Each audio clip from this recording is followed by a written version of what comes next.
Baik, auzubillahi minasyaitonirrajim. Bismillahirrahmanirrahim. Assalamualaikum warahmatullahi wabarakatuh.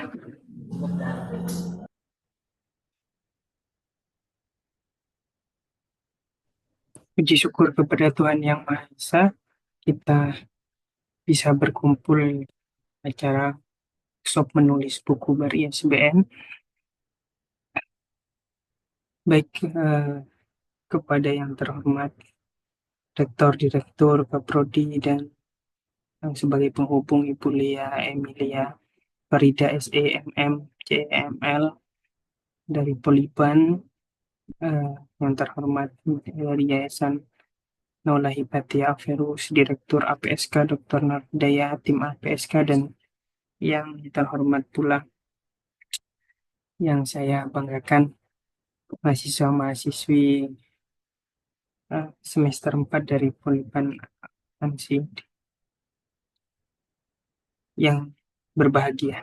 Marilah kita buka kegiatan pada sore kali ini dengan berdoa menurut agama dan kepercayaan kita masing-masing.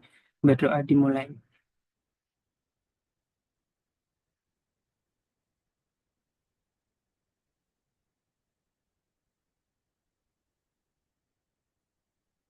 Selesai.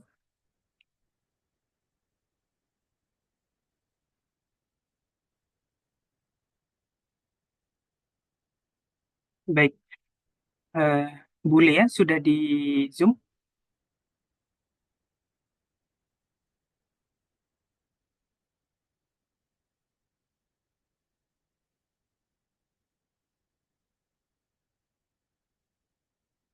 Oke. Eh, Gimana Bu Direktur? Mau Bu Direktur dulu atau eh, saya? Boleh, Pak Naufal. Mungkin saya akan tanya dulu mahasiswanya ya. Ya, silakan. Bu Direktur APSK, Bu Dr. Noridaya, saya persilakan. Oke, perkenalkan saya Nur Hidayah ya, Direktur Asosiasi Peneliti Studi Kalimantan. Saya mau bertanya, ini semuanya mahasiswa atau ada pengganti pendamping dari Ibu Lea Amelia? Boleh salah satu mahasiswa menjawab mungkin?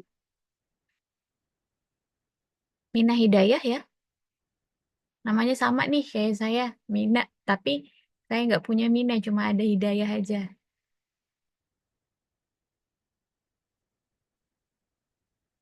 Atau Ibu sudah mempercayakan ke kami sepenuhnya ya mungkin ya? Iya nggak ya? Rekan-rekan mahasiswa. Ini 4B totalnya ada berapa mahasiswa? Kalau semuanya ada 20 mahasiswa kan? 20, Kalau semuanya ada 20. 20 mahasiswa. Sekarang yang hadir cuma 16 orang. 16 orang itu dikurangin saya bersama tim ada 2, maka cuma yang hadir ada 14 orang ya. Sisanya belum hadir atau menyusul.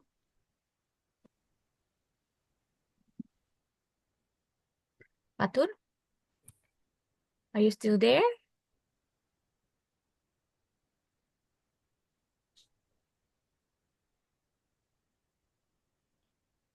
Ini nggak asik nih kalau nggak ada wajahnya. Entah entah kenapa nggak semangat apa karena sore ngantuk di weekend. Maaf, saya belum mengatur backgroundnya kayak. Oh iya, oke. Yang lainnya masuknya nyusul ya.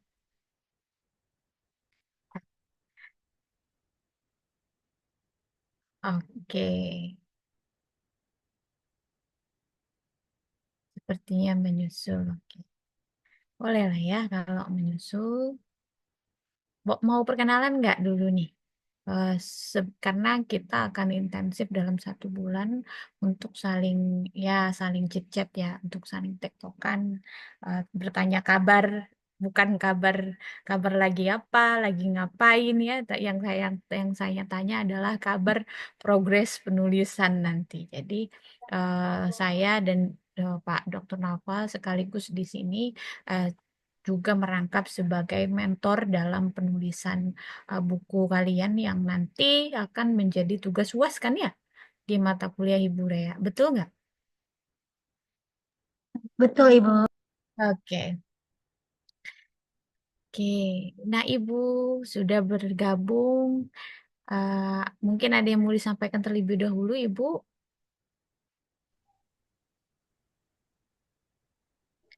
At- Mohon izin Ibu langsung aja kayaknya dari Ibu ke materi. Nih, Iya, baik. silakan Ibu. Oke, terima kasih, Ibu.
Maaf Kak, suaranya nggak ada.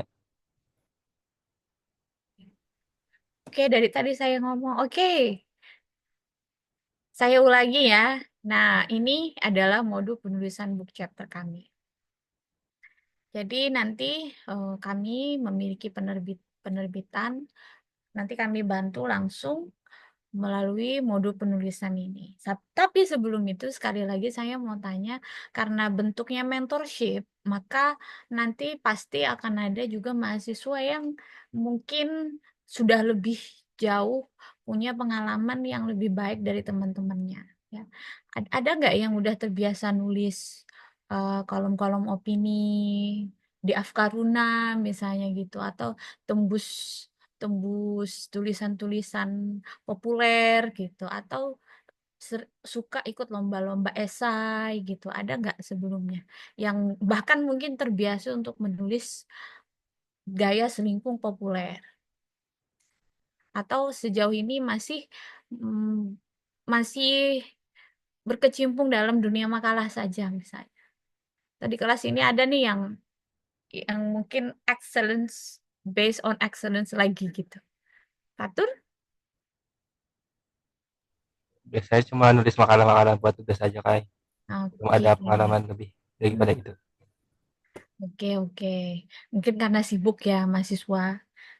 Jadi kadang-kadang membagi waktu, apalagi mungkin bekerja sebagai mahasiswa paruh waktu juga mungkin ya. Jadi kadang-kadang aspek-aspek yang seperti itu mahasiswa sekarang itu mulai mulai kehilangan girohnya ya. Karena misalnya orientasinya udah mulai bekerja. Nah, itu wajar lah ya hari ini. Nah, jadi kita mulai dengan istilah menulis. Menulis merupakan salah satu keterampilan berbahasa utama terakhir setelah menyimak, mendengarkan, berbicara, dan membaca. Keterampilan menulis sebenarnya sudah diasah sejak Anda TK, SD, SMP, bahkan hingga kuliah.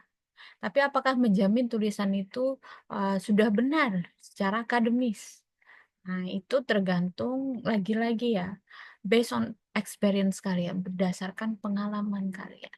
Jadi, semakin sering untuk menulis dan tulisan itu harus mendapatkan feedback ya, harus mendapatkan feedback sehingga tulisan itu bisa kita ukur. Ya, kita ukur sudah sejauh mana dia memasuki tahapan academic writing atau penulisan akademik yang baik dan benar. Nah, Jadi ketika bicara menulis, menulis adalah keterampilan berbahasa utama terakhir setelah menyimak, mendengar, membaca, dan berbicara.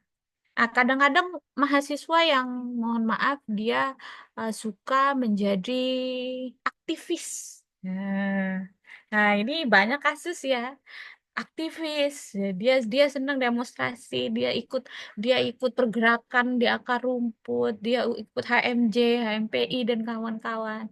Nah, kadang-kadang tulisannya itu menggunakan bahasa-bahasa aktivis. Nah, ya karena dia sangat dominan dalam berbicara, oralitinya. Sementara untuk menulis book chapter, kita tidak bisa menggunakan bahasa lisan, ya. Apalagi bahasa-bahasa yang sangat provokatif seperti aktivis itu. Karena kita dalam tataran penulisan formal yang menggunakan diksi-diksi yang baik dan benar. Jadi, mengapa disebut susah-susah gampang? Ya, susah karena itu tadi tidak mudah untuk mencapai sempurna, tapi gampang jika mau dimulai. Dan juga ya, proses menulis itu adalah proses untuk mengasah keterampilan yang kompleks. Mengasah daya pikir, mengasah logika untuk menginterpretasikan sesuatu ya. Kemudian mengasah keterampilan untuk mengkritisi sesuatu. Kemudian mengasah bagaimana cara mempengaruhi orang lain. Menulis, kalau kita berdalam kembali, itu adalah kegiatan yang sangat kompleks.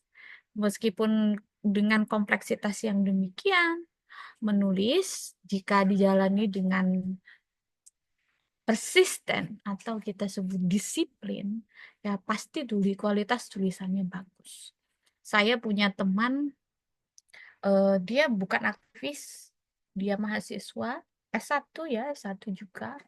Dia sangat suka untuk menulis di kolom-kolom opini. Tulisannya bahkan tembus di kolom opini sebesar Kompas misalnya. Sebesar Kompas yang bahkan mungkin di usia saya di pekerjaan sebagai dosen untuk menembus kolom opini Kompas itu tidak mudah. Tidak mudah. Nah, tapi Anda bisa bayangkan, mahasiswa S1 bisa tembus kolom Kompas. Tapi ketika dia beralih ke tulisan akademik, nah, dia bermasalah. Karena genre selingkungnya berbeda. Jadi, tadi menulis harus selalu diasah. Jadi jangan pernah selesai untuk menulis, karena menulis itu juga merupakan bagian dari proses berpikir. Jadi otak kita akan selalu hidup, ya, akan selalu hidup. Di samping kita juga membaca. Selanjutnya gambaran proses menulis kita. Nah, karena nanti outputnya adalah buku yang akan dihasilkan di dalam kelas kalian, maka gambaran proses menulisnya itu ada di tengah-tengah sini. Di tengah medium bahasa tulis. Nah, apa yang sebenarnya terkandung di dalam medium bahasa tulis ini? Nah, di dalamnya itu di breakdown lagi nih. Ada pra menulis, ada penyusunan draft awal. Setelah draft awalnya selesai, kita lalu melakukan penyempurnaan.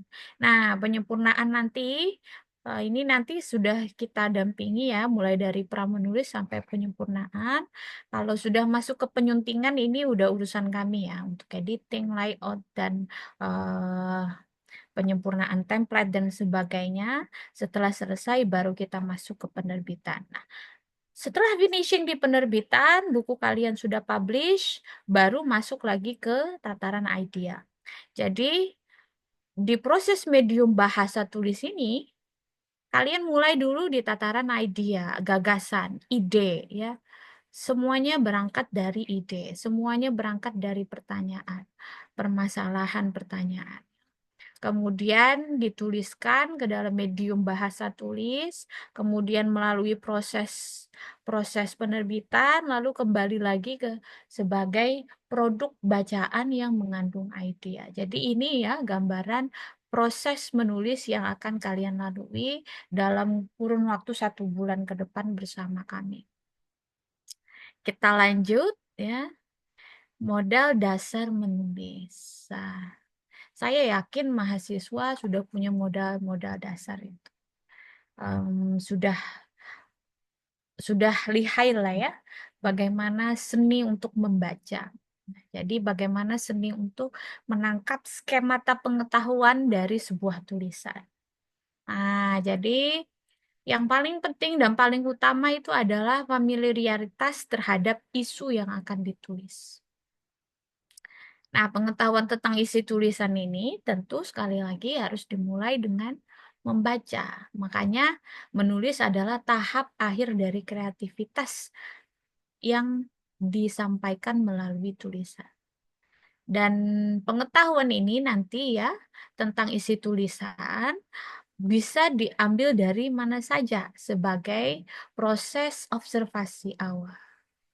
Kalau tahapan ini bisa kita imajinasikan secara sederhana dengan rasa penasaran. Jadi kalau seorang penulis itu tidak bisa menulis tanpa punya rasa penasaran, tanpa punya rasa ingin tahu yang besar. Semakin ingin tahu, semakin besar rasa penasarannya, berarti akan semakin luas bacaannya. Saya kasih contoh sederhana. Kalau kalian pernah membaca buku filsafat, ya, buku filsafat tentang kesadaran. Di dalam pendekatan kefilsafatan, kesadaran itu ya adalah proses berpikir alamiah yang lahir dari proses misalnya epistemologi pengetahuan. Tapi kalau diperdalam lagi oleh rasa keingintahuan yang dalam, ternyata kesadaran itu tidak hanya datang dari bagaimana pengetahuan itu dilahirkan oleh otak. Maka otak itu ketika dia bekerja, dia sadar gitu. Dan itu yang dimaknai oleh filsafat. Tapi kalau orang yang haus, penasaran, dia akan mendalami lebih dari itu. Apa sih consciousness itu, kesadaran itu? Oh, ternyata saya bisa memperdalam ke kajian neuroscience atau kajian ilmu otak. Ternyata ada saraf-saraf tertentu yang saling terhubung yang menyebabkan orang itu sadar misalnya. Dan saraf ini akan menghasilkan proses kimiawi di dalam otak dan itu terhubung ya. Dan itu terhubung. Jadi kalian akan mengetahui bahwa perbedaan seorang sarjanawan, seorang mahasiswa dengan non-mahasiswa itu adalah cara logika mereka berpikir dan membangun cara mereka berpikir. Di mana dimulai dari rasa ingin tahu.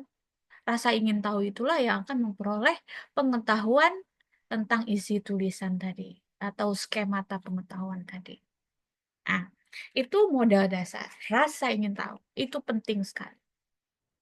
Kemudian harus tahu tujuan menulis. Oke. Tujuan menulis.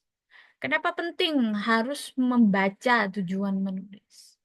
Karena dengan memahami tujuan kita menulis, kita tahu siapa yang sebenarnya kita sasar sebagai pembaca dari tulisan kita. Apa yang saya maksud dengan menyasar? Siapa sih pembaca? Nah, jadi untuk membuat sebuah tulisan, kita akan menentukan tingkat kompleksitas tulisan. Apakah tulisan ini sederhana sehingga tulisan ini bisa diakomodasi atau dikonsumsi oleh publik secara luas, misalnya ya, seperti menulis kolom opini. Nah, sehingga bahasa-bahasa yang digunakan adalah diksi-diksi sederhana misalnya. Karena takutnya ada tukang beca yang mau baca. Jadi nggak mungkin menggunakan diksi-diksi ilmiah yang terlalu kompleks. Atau yang kalian sasar adalah mahasiswa khusus akuntansi saja. Nah, maka jika mahasiswa khusus akuntansi bisa jadi diksi-diksi yang digunakan memang kompleksitasnya tertuju hanya untuk mahasiswa akuntansi, tapi tidak bisa dipahami oleh mahasiswa hukum, mahasiswa sosiologi, antropologi, ya. Nah, itu sangat penting untuk melihat, ya, tujuan kita menulis itu sasarannya kemana, apa yang mau kita sampaikan, dan itu mempengaruhi bahasa yang kita gunakan.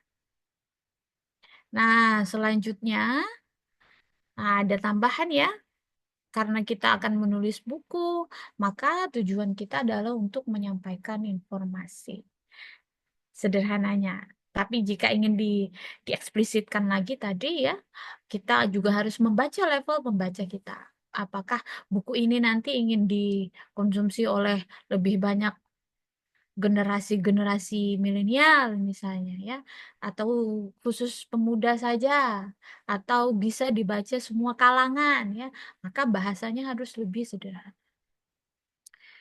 Nah, kemudian jenis tujuan-tujuan menulis itu ada beberapa ya, ada banyak. Saya tidak membuat hal itu lebih kompleks di sini karena kita tidak sedang menghafal secara teoritis. Kita mencoba untuk mengimplementasikannya secara empiris dalam tulisan kita nanti ya. Lalu apa sebenarnya yang kita inginkan dari penulisan buku ini nanti? Yang pertama adalah menanamkan pemahaman akan suatu pengetahuan. Nah, menanamkan pemahaman akan suatu pengetahuan itu kapasitasnya hanya dimiliki oleh para sarjanawan, para akademisi, para mahasiswa. Ya. Nah, ini yang membedakan kita dengan yang non mahasiswa. Dalam konteks ini saya tidak menjustifikasi orang lain ya.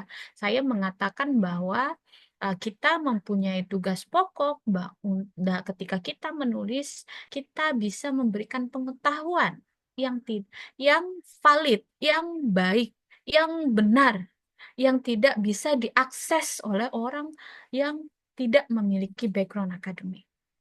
Nah, itu ya. Jadi ketika nanti Anda membuka media sosial, semua orang bisa berpura-pura cerdas. Semua orang bisa berpura-pura intelektual. Semua orang bisa berpura-pura menjadi ahli. Semua orang bisa berpura-pura profesional ketika berbicara. Tapi itu hanya akan terbukti ketika kita ya memahami bagaimana cara menanamkan pemahaman pengetahuan itu melalui validasi kebenaran pengetahuan versi kita yang sudah melakukan kajian-kajian literatur. Nah, kemudian mengubah keyakinan pembaca seperti memotivasi secara positif. Nah, ini ada banyak genre ya. Kadang-kadang kalau dia memang tujuannya adalah advokasi, kadang-kadang juga memberikan sedikit centilan kritikan misalnya ya. Nah, ini juga adalah tanggung jawab kita sebagai seorang akademisi, sebagai seorang sarjanawan mahasiswa. Kita tidak hanya menyampaikan informasi, tapi kita juga mempunyai sebuah pesan dan beban moral, tanggung jawab moral ya terhadap masyarakat untuk bisa ya setidaknya ya menyampaikan dan memotivasi mereka untuk changing behavior, mengubah perilaku. Nah, ini yang dimiliki oleh kita sebagai akademisi. Lalu merangsang proses berpikir kritis. Nah, ini juga kelebihan kita ya, kelebihan kalian khususnya sebagai seorang mahasiswa. Merangsang proses berpikir kritis. Kok bisa? Kenapa tanggung jawab moral seperti itu ada di mahasiswa ya? Karena sudah sejak era Orde Baru mahasiswa memiliki tanggung jawab itu bukan sebuah kewajiban, tapi dalam konteks bahwa siapa lagi the agent of the change kalau bukan mereka. Nah, dan berpikir kritis ini tidak akan bisa didapatkan tanpa Anda membaca dan melakukan analisis. Ya. Lalu kalian juga mempunyai semacam moral akademis juga untuk menunjukkan sesuatu yang update dalam tulisan Anda. Ya, Anda untuk apa menulis jika yang Anda tulis adalah hal yang sama yang ditulis oleh orang lain? Karena pekerjaan kita sebagai mahasiswa, sebagai akademisi, sebagai sarjanawan adalah untuk selalu mereproduksi dan meregenerasi pengetahuan agar pengetahuan itu selalu kaya ya. Selalu kaya, selalu bertambah.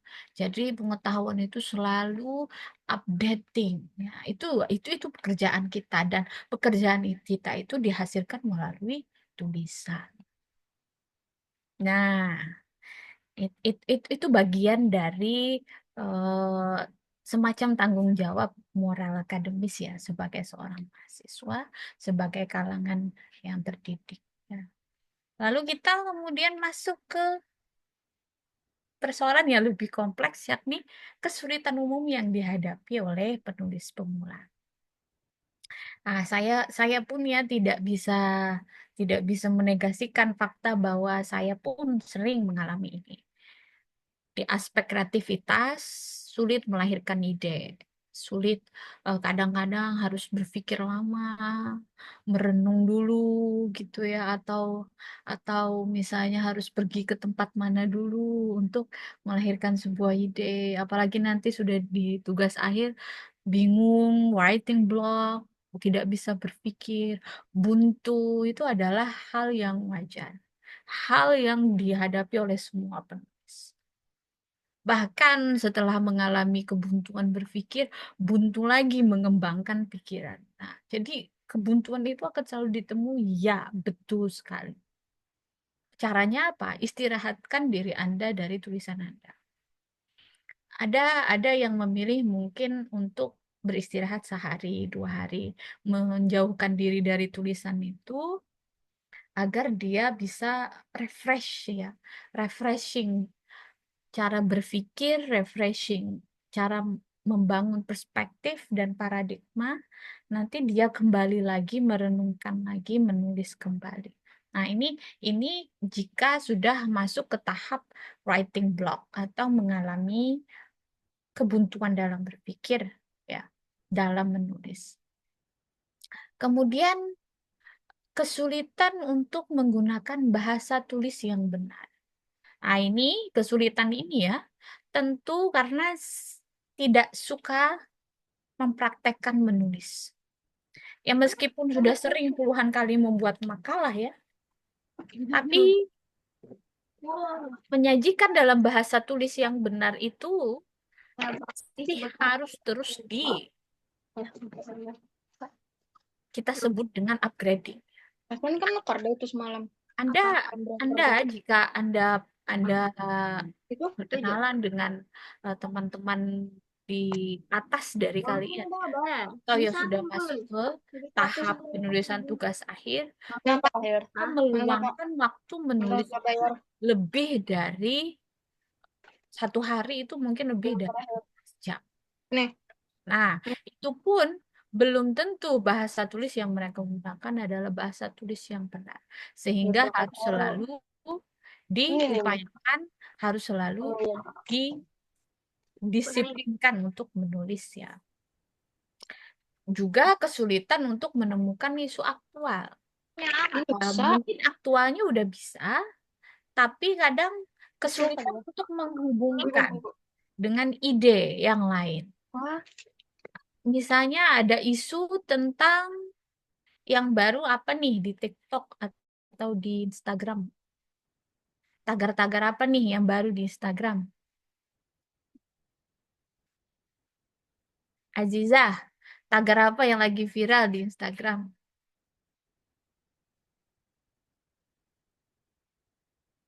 Yang lagi viral banget gitu di kalangan kalian. Kopi. Aku tempat nongkrong. Tempat nongkrong, oh iya, menjamurnya warung kopi ya, tempat-tempat nongkrong. Betul itu. Zaman saya tempat nongkrong jarang ada. Mungkin zaman Ibu Lea juga ya. Zaman saya Sekarang saya lihat taman-taman itu udah mulai kosong. Udah mulai nggak ada tuh kelihatan orang-orang yang mojok. Terasa sekali sekarang orang-orang mojok itu nggak ada tuh di taman-taman. Bahkan atau sekedar nongki aja tuh di taman-taman. Sekarang nggak ada. Padahal taman itu ruang publik terbuka yang bisa diakses gratis. Tapi anak-anak sekarang tuh lebih mau pergi ke warung kopi dengan prestisnya yang mungkin mewah, meskipun bayarannya satu kopi itu 25.000 misalnya gitu.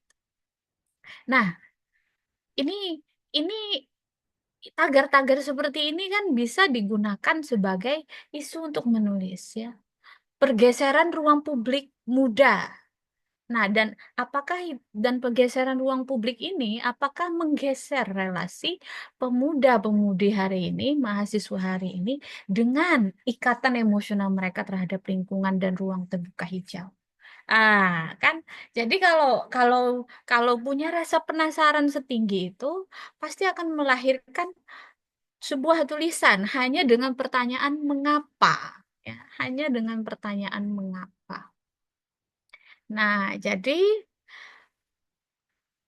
untuk menemukan isu aktual mungkin sudah biasa hanya dengan mengklik tagar warung kopi, Starbucks dan sebagainya, tapi ketika diminta untuk menulis dan bagaimana mengembangkan ide kadang-kadang susah gitu ya. Nah, itu kalau seperti itu yang terjadi, mengembangkan ide itu susah, yang harus dilakukan adalah misalnya menyandingkannya dengan konteks-konteks atau mengkomparasikannya dengan kajian-kajian terdahulu ya, apa hubungannya antara psikolog, apakah ada perubahan ya psikolog. Nah, ada satu riset yang mengatakan bahwa relasi manusia yang kemudian sudah jarang terhubung dengan alam itu mereka lebih sering mengalami kecemasan dan antisosial. Nah, hal-hal yang begitu bisa dihubungkan dengan tagar tadi ya, warung kopi tadi. Apakah juga kecemasan itu lahir ketika kalian mahasiswa tidak bisa mengakses atau nongki-nongki di warung kopi. Nah, hal-hal yang seperti itu meskipun sudah ditemukan isu aktualnya, kadang susah untuk mengembangkan ide. Lanjut kita ke aspek sikap ya. Nah, sekarang ini masalah ya. Semua orang akan mengalami rasa malas, suka menunda menulis. Nah, di proyek ini tidak ada yang boleh menunda menulis. Haram hukumnya ya untuk menunda menulis book chapter ini ya. Ya kenapa haram? Karena ya banyak banyak banyak pihak yang terlibat ya. Ibu dosen, kemudian kami, kemudian kalian yang juga mengeluarkan uang. Jadi semuanya harus bersikap profesional, tidak boleh menunda menulis. Kemudian frustasi karena apa yang ditulis tidak sesuai ekspektasi diri. Kalau tadi yang rada-rada malas, sekarang yang terlalu ambis. Ini bermasalah juga nih. Kadang-kadang yang menunda menulis menyebabkan keterlambatan deadline, yang terlalu ambis juga menyebabkan keterlambatan deadline. Ya karena dia akan mengulur waktu untuk aduh dikit lagi revisi. Kayaknya harus lebih bagus dari ini. Nah, tidak perlu ya. Tidak perlu berlebihan karena nanti tulisan itu yang berhak untuk menilai bagus dan tidak bagusnya adalah pembaca. Kalian tidak akan pernah sampai ke batas finish istilah yang kalian sebut sempurna di diri kalian karena yang berhak meletakkan kata sempurna itu adalah pembaca. Nah, jadi nanti apapun hasilnya di deadline harus tetap dikumpulkan. Lalu takut penilaian jelek dari orang lain. Seperti saya katakan, kata sempurna dalam sebuah tulisan itu tidak ada. Kenapa ada tulisan yang dibaca orang dan tidak dibaca orang? Ya, tadi kembali kepada pembaca. Kenapa ada novel, kenapa ada buku yang laris manis dan tidak manis itu ya karena tadi. Karena penilaian itu, judgment itu datang dari pembaca, bukan datang dari kita ya. Kita hanya memaksimalkan. Jadi tidak perlu untuk takut tentang penilaian jelek dari orang lain.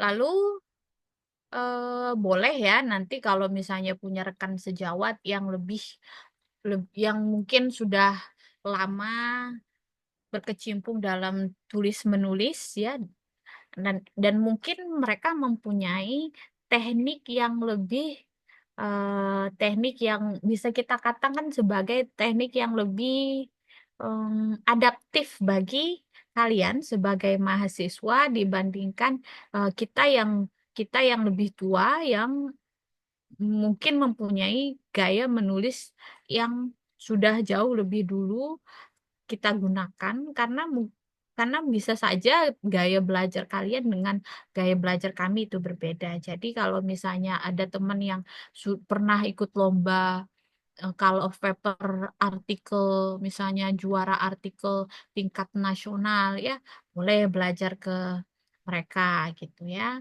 Nah, itu jauh lebih efektif meskipun tetap harus diarahkan. Lalu aspek teknis ya. Nah, aspek teknis ini aspek tentang tata tulis. Ini juga sangat urgent bagi penulis pemula. Mulai hari ini saya tekankan menulis apapun itu harus selalu memperhatikan tata aturan kepenulisan. Ya, nah ini akan membuat kalian terbiasa sehingga nanti ketika sudah sampai final penulisan tugas akhir, kalian sudah tidak perlu lagi mendapatkan komentar-komentar tajam, pelik dari para penguji. Karena aspek teknis terkait dengan gaya selingkung dan kawan-kawan sudah biasa kalian lewati. Nah, kita mulai ke langkah-langkah menulis aplikatif ya. Nah, oke. Sebelum kita masuk ke bagaimana cara menulis, saya mau bertanya. Biasanya kalau menulis makalah itu di jam berapa efektifnya? Di jam berapa efektifnya? Saking freshnya itu kadang-kadang satu kali duduk bisa menghasilkan 5 halaman. Di jam berapa? Ada yang suka di tengah malam, di sepertiga malam, Saat bangun pagi biasanya kayak. pas bangun pagi, exactly. Nah, betul ya, ada yang studi mengatakan bahwa setelah bangun pagi, setelah sarapan, concern dari otak itu jauh lebih baik untuk menulis, untuk menghasilkan ide dibandingkan di jam-jam seperti sekarang misalnya ya. Nah, itu betul sekali. Kalian harus mengalokasikan waktu untuk itu. Waktu spesial untuk menulis itu. Kalau misalnya ada yang spesial tadi di pagi hari, duduk di saat itu menulis.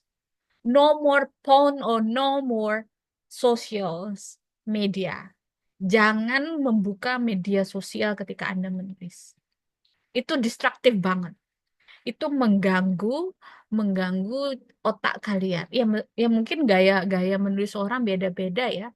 Tapi kalau pengen fokus, bisa menghasilkan 2 halaman, 3 halaman dalam sekali duduk, fokus jauhkan hal-hal yang destruktif seperti itu dan alokasikan waktunya. Nah, itu penting sekali ya. Nah, setelah mengalokasikan waktu, memperkenalkan diri, memahami diri di waktu apa yang kalian fresh untuk menulis, maka kemudian langkah kedua adalah kalian harus familiar dengan aturan-aturan kepenulisan, hal-hal teknis. Nanti akan disampaikan Pak Dr. Naval ya untuk book chapter yang akan kalian buat. Hal teknis apa yang harus diperhatikan agar nanti pekerjaan kalian tidak mendapatkan banyak revisi gitu.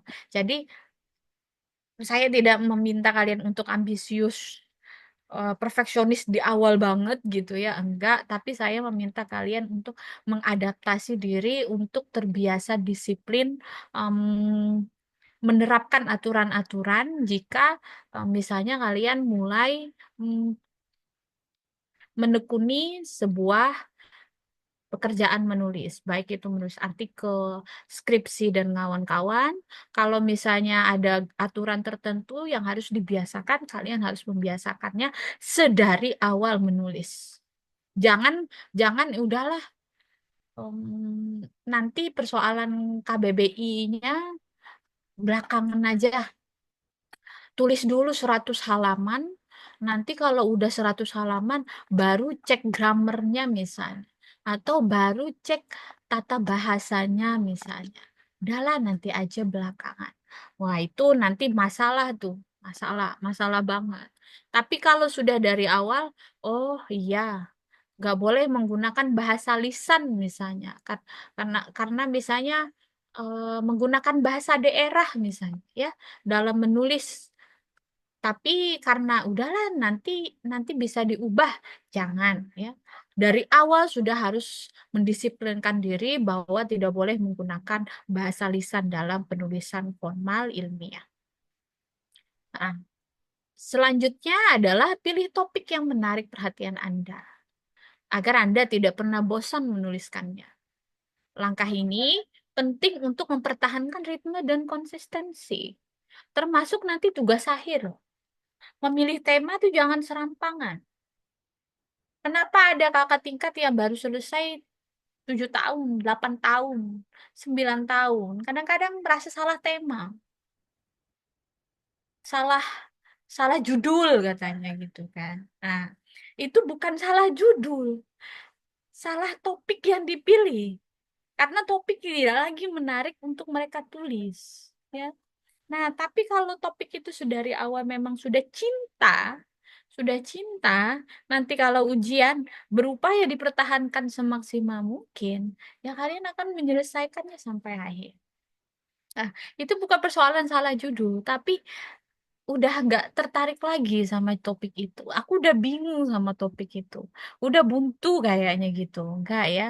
Anda harus selalu memilih topik yang selalu membuat Anda terngiang-ngiang. Bahkan ketika hasil tugas akhir itu sudah dibukukan, Anda masih terngiang-ngiang.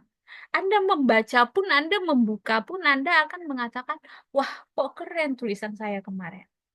Nah, gitu ya. Jadi pemilihan topik yang menarik itu penting. Nah, sekarang saya tunjukkan. Nah, jadi topik, meskipun nanti kami juga sudah menawarkan topik, saya sedikit memberikan gambaran. Topik itu boleh dipilih dari topik utama ya. Topik utama, misalnya kalau membahas tentang perubahan iklim, ya kalau udah kalau udah banyak orang yang bahas perubahan iklim, apalagi nih. Nah, turunkan ke subtopik. Turunkan ke subtopik. Adaptasi perubahan iklim atau dampak terhadap ekosistem akibat perubahan iklim. Nah, tapi kalau misalnya udah banyak nih yang bahas lagi, eksplisitkan lagi. Di dalam adaptasi itu apalagi ada isinya. Adaptasi perubahan pola pertanian, adaptasi perubahan pola urbanisasi, adaptasi perubahan pola transmigrasi, adaptasi perubahan pola eh, resistensi ya. Nah, jadi pemilihan topik, kalau misalnya topik masih terlalu umum, masih bingung, masih banyak yang bahas, spesifikan sampai kalian menemukan ya. Sampai kalian menemukan, kalau istilah anak-anak anak-anak Leiden University itu ada istilah momen klik gitu. Nah, jadi momen klik itu di mana kalian bisa disebut udah srek sama judulnya. Jadi mereka menyebutnya momen klik. Nah, itu ya, itu anak-anak Leiden University kayak kayak gitu kalau mereka membuat em, sebuah topiknya. Lanjut. Setelah kalian memilih topik, baru kalian melakukan penelusuran awal terkait topik yang ingin dimuat. ya, atau melakukan preliminary research. Jadi preliminary research ini rata-rata dilakukan oleh para peneliti yang ingin meneliti sesuatu. Dan tidak selalu peneliti ya. Kalau kalian penasaran sesuatu kan pasti langsung mencari minimal dengan 5W1H. Siapa sih itu? Apa sih? Lagi apa sih yang dibahas? Bagaimana kok bisa terjadi? Mengapa itu bisa terjadi? Nah, ini adalah penelusuran awal ya. Nah, ini penting agar kalian familiar dengan isu tersebut. Saya kasih contoh ya untuk bahasan yang akan kalian bahas di bukunya. Nah, oke, ada istilah misalnya playing for the planet. Nah, bermain untuk bumi, video game dan pesan aksi iklim bagi pemain game.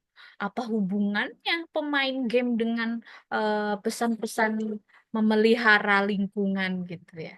Jadi UNESCO ya salah satu cabang dari PBB itu mempunyai ide tentang bagaimana nih industri game industri game itu terlibat langsung untuk merubah paradigma para pemuda yang ikut bermain game agar mereka mempunyai perubahan cara pandang tentang memandang lingkungan dan alam. Jadi gamenya itu adalah game yang mengandung unsur-unsur promosi tentang menjaga alam. Nah, jadi ketika misalnya dia main game, nanti naik levelnya itu adalah naik levelnya itu adalah pemberitahuan tentang selamat Anda telah menanam pohon. Selamat Anda telah menyelamatkan bumi. Ada semacam flashcard yang dimunculkan ya di situ. Dan campaign dari Playing for the Planet ya, bermain game untuk menyelamatkan bumi ini ternyata industri gamenya akan menghibahkan dana dari yang apa yang kalian beli itu ya kayak misalnya voucher, pulsa. Nah, benefit-benefit yang mereka peroleh ya secara finansial itu dihibahkan CSR-nya untuk menjaga lingkungan, untuk menanam pohon. Nah, kalian tidak akan paham jika tidak melakukan preliminary research lebih dahulu. Apa sih yang dimaksud dengan playing for the planet? Apa sih yang dimaksud dengan bermain video game, tapi juga menyampaikan pesan aksi terhadap iklim. Nah, ini baru bisa dipahami jika melakukan preliminary research. Lanjut, buatlah rumusan masalah atau pertanyaan riset yang ingin Anda jawab. Pertanyaan riset ini akan menjadi argumentasi utama dari tulisan Anda. Argumentasi utama nanti akan di-breakdown lagi sebagai bagian dari sub-sub topik ya, sub-sub topik. Jadi sub-sub topik itulah yang akan mendukung argumentasi utama. Dan argumentasi utama itu adalah jawaban dari rumusan masalah. Kalau bu chapter ini ditulis oleh beberapa orang ya bolehlah bagi-bagi rumusan masalahnya berapa gitu ya. Nah, apabila Anda sudah memiliki keyakinan atas jawaban sementara atau hipotesa, maka buatlah jadi sebuah kalimat atau dua kalimat atau satu paragraf sebagai argumentasi utama dalam tulisan Anda. Argumentasi utama inilah yang menjadi jantung dari tulisan. Nah, kalau Anda membayangkan apa yang dimaksud dengan jantung tulisan ya Anda membayangkan Anda bayangkan saja sebuah love ya atau heart itu kemudian akarnya keluar keluar tapi dari setiap cabang akar yang keluar itu dia akan bermuara kepada satu sumber itu saja, love itu saja, heart itu saja. Nah, itu adalah jantung dari tulisan Anda. Mau kemanapun isu yang Anda bawa, pembahasan yang Anda bawa, mau Anda bawa ke ranah ekonomi, mau Anda bawa ranah psikologi, tapi Anda akan selalu mengarahkan pembaca Anda kepada jantung dari tulisan Anda itu. Nah, dan itu baru bisa di-track kalau Anda punya rumusan masalah atau pertanyaan risetnya. Nah, ya. Jadi itu tadi gambaran yang harus dimiliki dalam langkah-langkah awal untuk membuat tulisan. Kemudian carilah style menulis yang paling Anda sukai. Nah, ada banyak ya tipe menulis bagi penulis. Ada yang suka menulis dari pendahuluan dulu. Ada yang suka lebih banyak membaca dulu. Ada yang suka menulis sambil membaca gitu ya. Nah, tapi kalau di versi kita akan menerapkan proses menulis dari isi baru ke pendahuluan dan penutup. Nah, tapi nanti kalau misalnya ada ada perubahan style, silahkan ya. Tapi kami hanya akan memberikan pengarahan agar semuanya agar kalian tidak merasa sendirian dalam bekerja. Jadi nanti kita akan dimulai dengan menulis isi terlebih dahulu. Nah, isi itu sebelum ditulis isinya kita akan membuat outline-nya terlebih dahulu. Baru nanti setelah akhirnya kita baru mengekstraknya sebagai sebuah pendahuluan dan juga kesimpulan.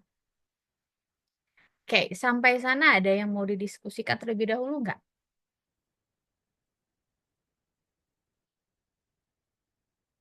Ada yang mau didiskusikan? Paham apa enggak? Terimajinasi apa enggak? Mungkin bisa dilanjut, Kak. Oke, kita lanjut ya. Ke unsur ideal yang lazim terkandung dalam struktur tulisan. Saya mengatakan bahwa ini sebagai rusuk-rusuk dari sebuah tulisan ya. Jadi apapun itu kita harus punya blueprint. Kalau versi anak-anak arsitektur itu adalah blueprint bangunan ya. Jadi sebelum Anda membangun sebuah bangunan, membangun jembatan, mereka punya blueprint. Begitu juga tulisan, ya, harus punya blueprintnya, rusuknya. Ya, jadi tidak sembarangan tempel sana, tempel sini, terus nanti tulisannya nggak tahu, nggak jelas mau kemana arahnya, karena nggak punya blueprintnya, karena nggak punya sketsanya, ya, rangkanya. Nah, jadi idealnya yang terkandung dalam setiap tulisan kalian nanti adalah ini. Tapi kalau misalnya terlalu rigid ini terlalu susah, ya kita bisa menurunkan standar ini ya. Kita bisa menurunkan, tetapi idealnya seperti ini agar tulisan kalian terstruktur dan sistematis. Logika berpikirnya terbaca, kemudian juga pembaca enak ya mengikuti alur tulisan. Tidak loncat-loncat, bahas ke sana kemari nggak jelas isunya ya. Nah, kita mulai dari pendahuluan. Nah, pendahuluan yang baik itu dimulai dengan memperkenalkan topik. Ya, kalau misalnya kalian membahas tentang apa yang lagi heboh nih, Al-Walid misalnya ya, film bid'ah misalnya gitu ya. Nah, kenapa jadi kalian tertarik membahas film itu? Urgensitas topik bahasannya itu kok kok harus dibahas sih gitu. Kayaknya filmnya tuh nggak mutu misalnya gitu ya. Tapi kok harus dibahas sebagai sebuah tulisan gitu kan. Nah, kita harus menjelaskan ke pembaca kenapa kita harus menulis ini. Nah, kalau kita tidak menjelaskan ke pembaca kenapa kita tidak menjelaskan ya, maka mereka akan kesulitan untuk mencari apa urgensitas Anda menulis ini. Dan sebaiknya mereka itu harus diyakinkan di paragraf pertama bahwa urgen loh membahas film ini. Urgen banget loh membahas film ini. Ya, jadi mereka harus diyakinkan terlebih dahulu di awal-awal. Dan ketika mereka sudah yakin di awal, oh bahasannya penting karena misalnya ini membahas tentang gerakan keagamaan. gerakan keagamaan yang dianggap lumrah itu di kalangan masyarakat Muslim Indonesia. Tetapi hal yang dianggap lumrah ini dibenci oleh masyarakat. Nah, dan kalian akan kemudian mengatakan bahwa topik ini, film ini akan dibedah dalam buku ini sebab ingin melihat bagaimana ya perkembangan misalnya media dalam memframing topik yang dianggap harus dibahas oleh masyarakat di media. Nah, ini jadi menggunakan teori ilmu komunikasi bahwa media akan menggiring kalian untuk membahas topik apa yang harusnya viral di media sosial. Ya al-walid kata media ya. Padahal seharusnya yang lebih penting diperhatikan adalah bagaimana misalnya arah pembangunan Indonesia 100 tahun ke depan. Tapi kenapa media memframing dengan menggunakan film pembahasan-pembahasan yang seperti itu? Oh, ternyata ada panggung belakang yang memotori ini. Ya, jadi urgensitas topik bahasan itu perlu disampaikan di awal. Di paragraf pertama ya. Oke, kita lanjut ke paragraf kedua. Kajian literatur secara ringkas.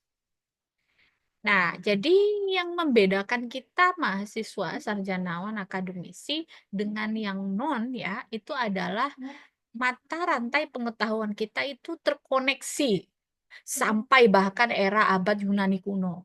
Percaya apa enggak? Ya kan? Kalau kalian bisa bahasa Ibrani, saya yakin bahwa kalian bisa mengakses tulisan-tulisan era-era Renaissance. Kalau kalian bisa menggunakan bahasa-bahasa Persia, pasti kalian bisa membaca tulisan-tulisan di era-era dinasti-dinasti keislaman yang pernah hilang di abad-abad pasca dinasti Abbasiyah misalnya. Nah, itu yang membedakan kita seorang kalangan akademisi dengan non. Maksudnya adalah mata rantai pengetahuan kita itu tersambung melalui literatur. Jadi bacaan kita itu selalu terhubung ya, terhubung tiap waktu, tiap tahun, tiap waktu, tiap tahun, tiap waktu, tiap tahun. Semakin tua bacaan kita, berarti semakin babon juga buku yang kita baca. Nah, apa fungsi kajian literatur di dalam tulisan? Ya memastikan bahwa kita menyambung ya mata rantai pengetahuan itu. Jadi kita tuh bukan anak baru gede, bukan anak yang lahir udah gede gitu, enggak. Kita itu udah lahir dari tradisi dan peradaban pengetahuan yang lawas, ya yang lama, yang udah terbentuk lama, tapi kita selalu berupaya untuk melakukan upgrading. Nah, jadi kajian literatur gunanya untuk apa? Ya gunanya untuk memposisikan diri kita dengan para peneliti dan penulis sebelumnya, dan juga untuk memberikan posisi kita ya sebagai penulis baru. Posisi kita mau bahas apa, topik kita harus beda. Nah, itu ya tujuan dari literatur review. Dan ini ada di paragraf kedua di bagian pendahuluan nanti. Oke, jadi letakkan tulisan Anda di tengah di konteks yang dibahas oleh banyak penulis sebelumnya. Lalu lanjut ke tunjukkan kebaruan Anda dari topik sebelumnya. Nah, kalau Anda tadi sudah memasukkan banyak literatur-literatur terdahulu, lalu Anda harus menunjukkan posisi Anda sebagai seorang penulis baru, ya, yang membahas isu baru, ya. Nah, kajian-kajian media seperti Al-Walid tadi misalnya, mungkin sudah banyak isunya. Yang saya maksud dengan sudah banyak isunya itu adalah genre yang sama mungkin sudah banyak dibahas oleh para penulis. Tapi karena kalian mengemas film baru, misalnya bid'ah, misalnya ya, maka itulah kebaruan kalian. Itulah posisi kalian, ya. kalian akan menangkap fenomena baru. Nah, bisa juga melakukan komparasi. Kenapa orang Indonesia merasa relate dengan film yang sebenarnya lahir dari negara tetangga misalnya? Ada kesamaan apa nih dalam tradisi kultural keislaman antara versi orang Indonesia dan juga Malaysia? Nah, itu kan adalah bagian dari kebaruan Anda, ya. Lalu kita lanjut ke tujuan apa yang ingin dicapai dari menulis topik yang Anda pilih. Nah, ini penting ya. Penting juga ditulis di paragraf keempat atau paragraf kelima. Anda harus menyampaikan tujuan dari Anda menulis ini adalah untuk mendeskripsikan, menganalisis ya, atau memecahkan masalah misalnya gitu ya. Nah, ini penting untuk disampaikan kepada para pembaca. Jadi pembaca itu tidak perlu pusing untuk menelaah ya. Jadi tulisan yang baik itu adalah tulisan yang jelas. Tulisan yang bisa dibaca. Bisa dibaca itu maksudnya adalah pesannya dibaca oleh para pembaca. Nah, lanjut ke kajian literatur. Nanti kalau misalnya ada yang tertarik untuk membuat bab literatur berbeda dengan bab pendahuluan, maka bangunannya sebaiknya seperti ini ya. Meskipun nanti banyak style yang bisa kalian gunakan, tapi sebagai pedoman boleh menggunakan ini.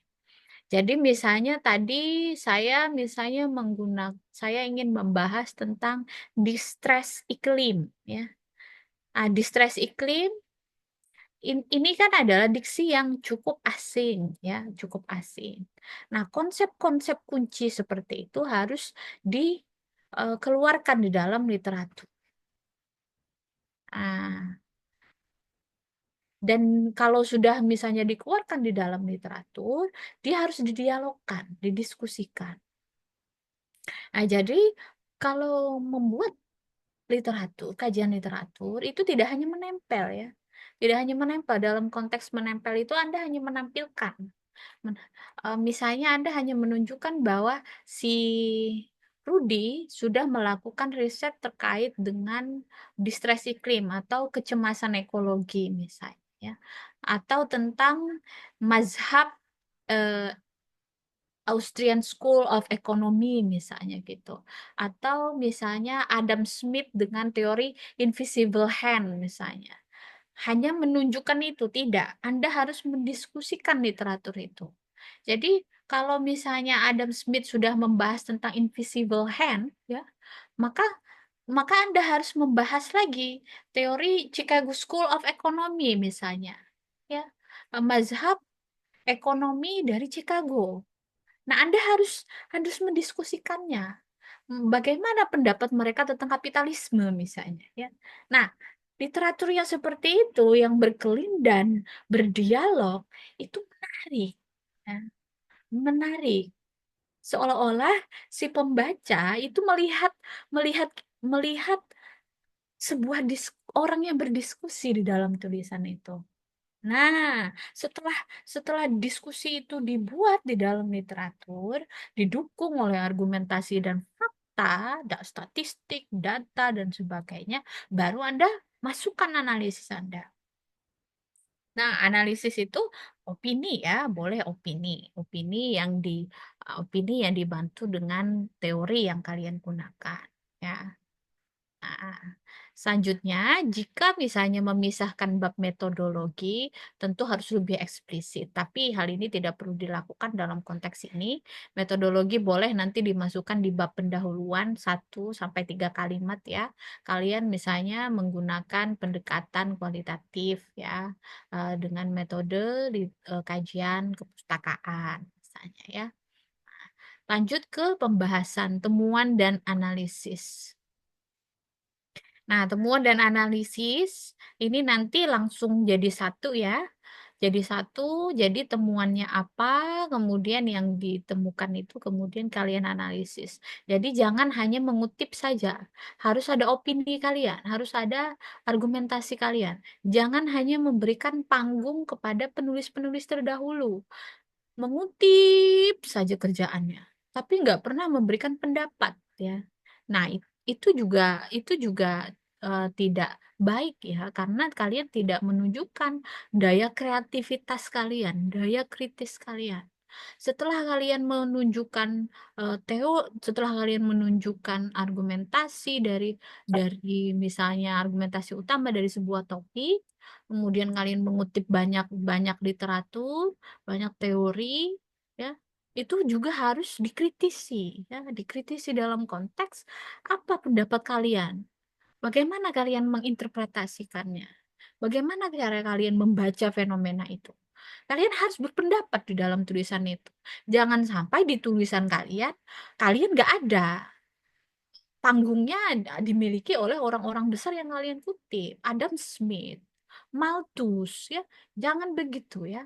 Harus ada opini kalian. Nah, sampai kita ke kesimpulan. Nah, di kesimpulan jangan mengcopy paste. Ya, ingat, jangan mengcopy paste, mengulang apa yang ada di dalam isi ataupun pendahuluan. Meskipun di pendahuluan mungkin nanti ada kesimpulan sedikit, tapi jangan mengulang itu. Harus diparafrase, ya, diparafrase, dipersingkat, disummary, dirangkum, ya. Topik apa yang sedang dibahas, temuannya apa, dan analisisnya apa, dengan sangat singkat. Nah, jadi di bagian kesimpulan tidak boleh copy paste apa yang ada di dalam, yang ada di atas. Harus diparafrase ulang. Lanjut, kita ke menunjukkan sumbangan penting dari tulisan Anda. Nah, di kesimpulan juga penting ya. Nah, kadang-kadang pembaca itu mereka malas untuk membaca isi karena panjang. Nah, panjang sekali. Mereka baru akan membaca isi kalau mereka membaca hal-hal singkat itu berkualitas, pendahuluan dan penutup. Kalau kesimpulannya bagus, pendahuluan bagus, mereka yakin isinya lebih bagus. Tapi kalau pendahuluannya jelek, kesimpulannya jelek, pasti isinya lebih hancur. Nah, jadi untuk mengantisipasi hal tersebut, kita harus memastikan pendahuluan dan kesimpulan kita bagus. Tunjukkan sumbangan penting dari tulisan Anda itu di kesimpulan. Meskipun di pendahuluan ada, di kesimpulan juga harus ada. Harus lebih singkat lagi. Lalu, dan kalau bisa, harus dikasih rekomendasi. Anda harus mengakui kekurangan Anda sebagai seorang penulis. Apa keterbatasan tulisan Anda? Tulis, ya. Tulis bahwa ternyata tulisan ini tidak cukup komprehensif membahas terkait dengan pemanasan global dan hubungannya terhadap kecemasan mental bagi pemuda misalnya ya. Nah, itu saya menyarankan penulis yang akan datang untuk mengisi kekosongan tersebut. Nah, itu sangat baik ya, justru direkomendasikan. Oke. Nah, itu tadi terkait dengan konten apa yang harus ada di dalam struktur atau bangunan tulisan ya. Idealnya ya, idealnya. Tapi kita akan mencoba belajar agar idealitas itu tidak mengganggu perjalanan penulisan kita sampai di akhir Mei nanti. Nah, lanjut ke step by step memulai menulis ya. Oke, jadi menulis itu nggak serampangan ya.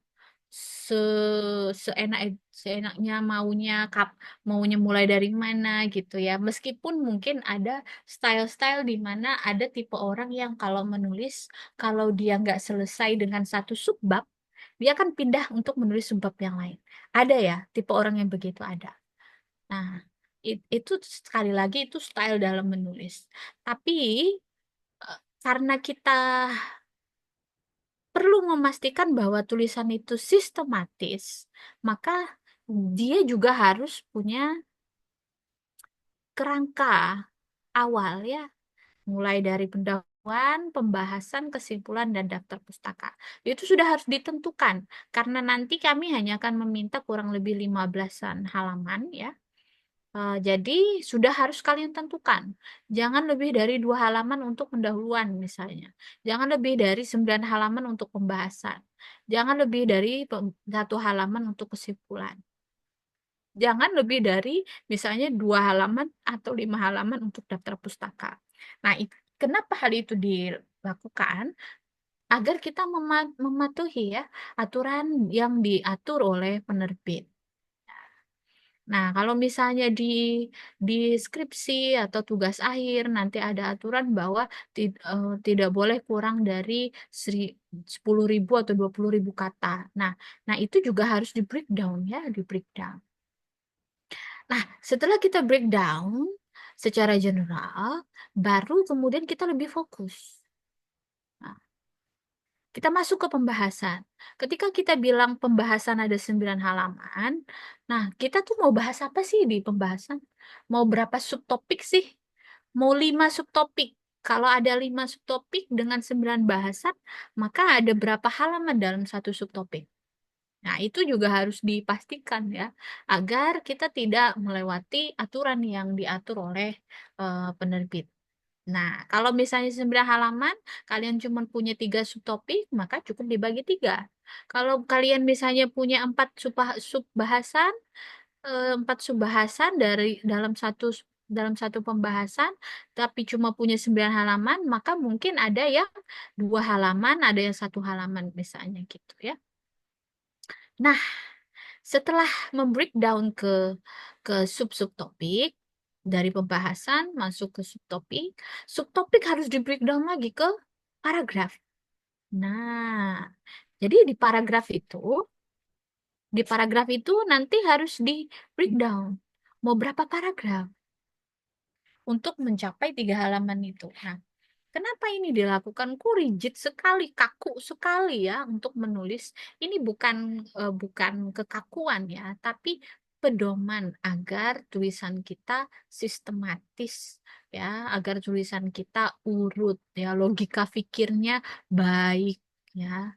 Nah, jadi nggak kesana kemari, nggak nggak jelas isunya bahas apa ini orang ya, dan ujung-ujungnya nggak kebaca pesannya oleh pembaca. Nah, ujung-ujungnya revisi. Nah, jangan sampai itu terjadi. Jadi kalau misalnya logika berpikirnya seperti ini sudah terbaca, ya, logika berpikir seperti ini sudah terbaca, maka saya yakin akan terjadi minim revisi atau minor revisi dari kita sebagai penyunting dan juga penerbit ya, ataupun untuk tulisan-tulisan lain. Karena minimal tulisan itu kita sudah pahami logika berpikirnya arahnya kemana. Nah, oke. Tadi setelah kita membreakdown paragraf, ada satu halaman itu ada berapa paragraf, ya di dalam paragraf itu di breakdown kembali. Jadi semakin eksplisit lagi breakdownnya.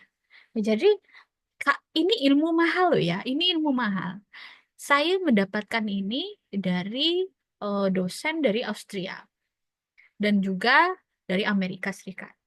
Dan ini diimplementasikan oleh mahasiswa-mahasiswa pasca sarjana.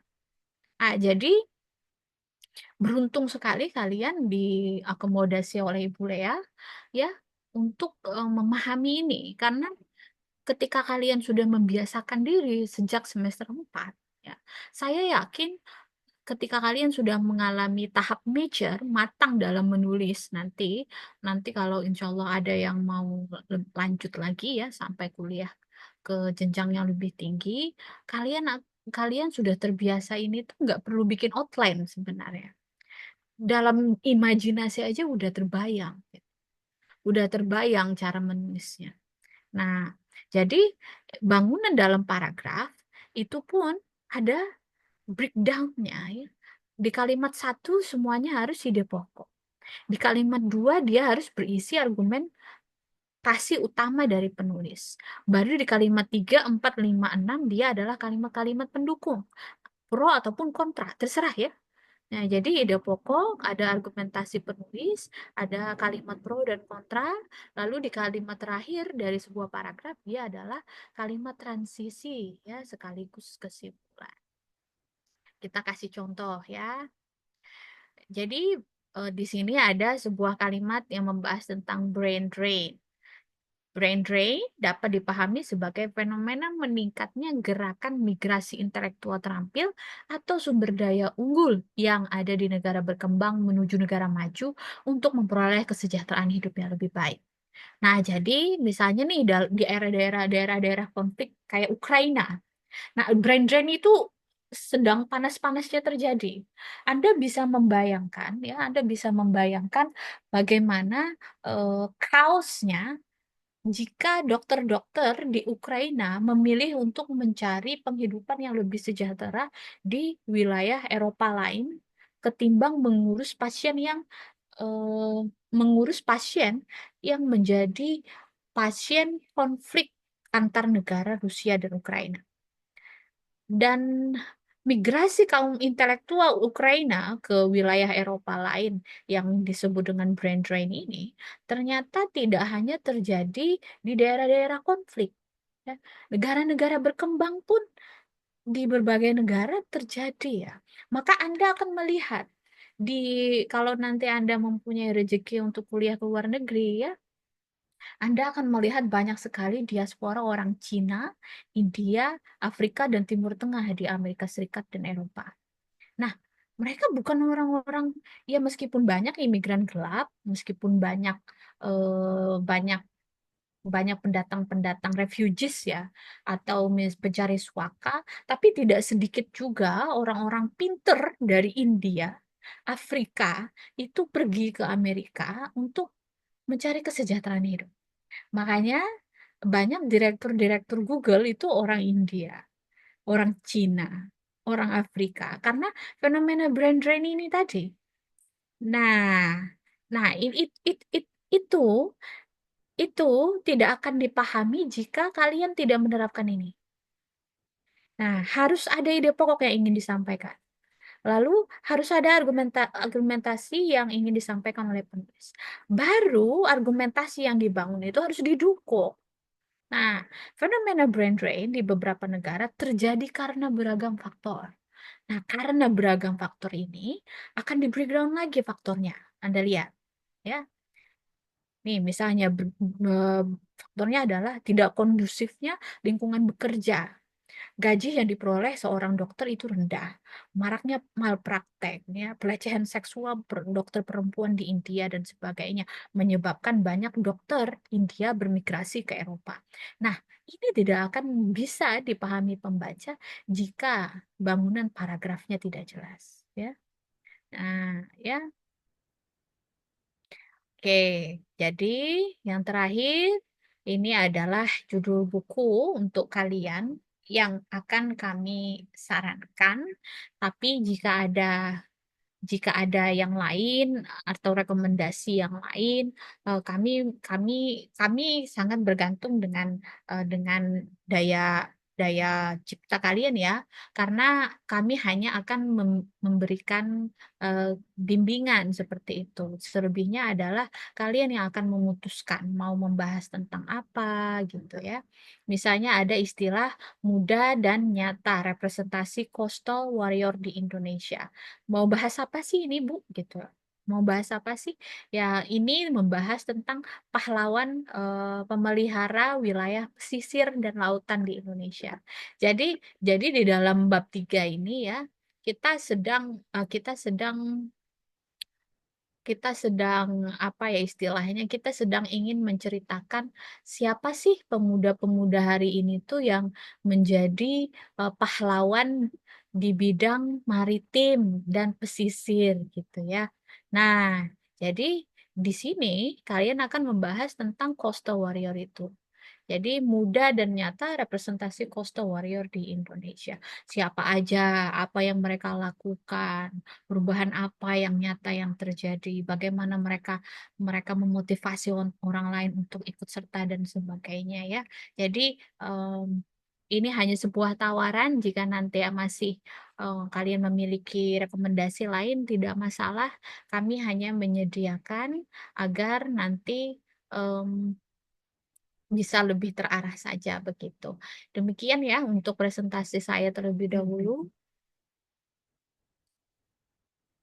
Saya kembalikan dulu, Ibu Lea, apa mau dikomentari terlebih dahulu? Mahasiswa ada yang mau ditanyakan? Silakan. Dari saya nggak ada, Ibu. Ah ya, Langsung aja ya. Nur Aziza kayaknya tadi angkat tangan ya.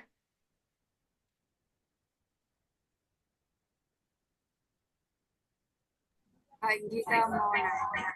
Tadi kan di bagian kesimpulan tidak boleh copy paste dari materi yang di atas. Tadi tuh Ulun kurang kedengaran buat alasan kenapa kada boleh copy paste dari materi yang di atas, bisa dijelaskan kembali lah Kak. Oke, jadi kenapa tidak boleh copy paste? Copy paste dalam artian ini bukan tidak mengcopy temuan ya, tapi tidak mengcopy diksi dan bahasanya. Jadi kalau misalnya kalian mengcopy paste satu paragraf dari isi, dicopy ke kesimpulan. Nah, itu jangan. Itu artinya terjadi pengulangan bahasa.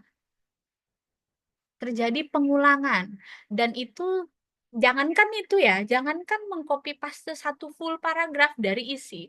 Anda terlalu sering menggunakan diksi dan saja misalnya. Dan aja terus ya, nggak pernah mengganti kata atau misalnya selanjutnya. Atau misalnya menggunakan istilah-istilah lain yang menjadi sinonim dari kata dan misalnya. Itu akan memunculkan kebosanan bagi pembaca. Dan untuk apa Anda membuat kesimpulan kalau Anda cuma mengcopy paste isi? Ya. Sementara kesimpulan itu Anda harus menyimpulkan, ya, menyederhanakan isi sebagai informasi yang lebih ringkas, yang kalau mereka baca itu seolah-olah mereka udah tergambar dengan apa yang sebenarnya ditulis di dalam isi yang lebih panjang itu. Nah, jadi pengulangan bahasa itu harus dihindari. Dan kalau terjadi copy paste, itu sama saja melakukan plagiarisme kepada diri sendiri. Ya, plagiarisme isi ke kesimpulan. Jadi diusahakan menggunakan parafrase. Parafrase itu artinya mengubah bahasa dengan tidak mengubah pesan yang sudah kalian buat. Jangan menambah ya. Jangan karena saya bilang tidak boleh mengcopy paste karena kebingungan lalu kalian menambah-nambahkan yang tidak ada. Nah, itu juga tidak bisa. Artinya kalian menambah pembahasan baru. Yang saya maksud di dalam pembahasan itu tidak boleh di copy paste adalah kalian harus menyampaikan gagasan itu dengan bahasa berbeda yang lebih ringkas, yang bentuknya lebih sederhana, yang lebih padat dan bisa dibaca dalam kurun waktu yang lebih efisien oleh para pembaca. Bisa dipahami nggak, Aziza?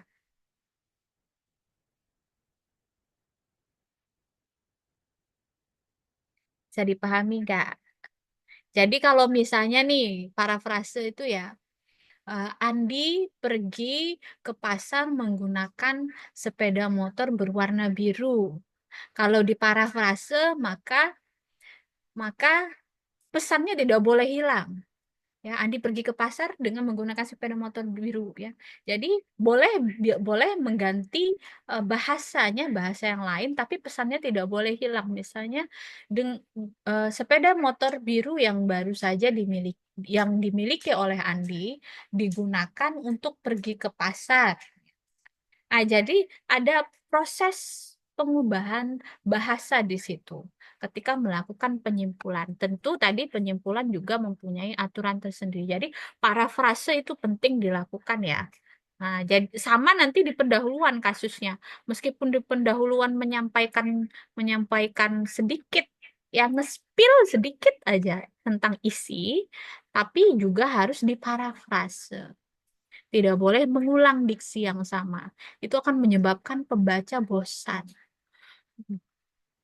Maka adalah setiap kalimatnya, maka adalah gitu ya. Nah, jangan ya, jangan sering-sering menggunakan diksi yang sama. Itu juga menunjukkan bahwa tata bahasa kita tuh nggak kaya. Kita tuh nggak suka baca karena karena kosakata kita itu miskin. Nah, jadi harus harus harus punya apa ya, kemampuan untuk mencari sinonim kata yang lain. Jadi, oh, orang ini tuh diksinya kaya gitu ya. Dan terlihat bahwa dia banyak bacanya. Meskipun itu bukan sebuah aturan yang sebenarnya jadi aturan yang wajib ya, tapi kalau mau jadi penulis ideal begitu, Aziza. Oke, ada lagi yang mau ditanyakan?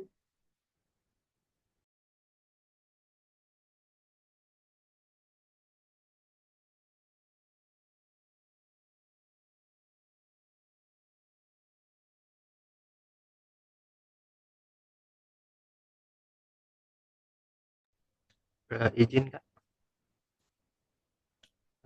tadi ada pembahasan mengenai bangunan paragraf kan Kak.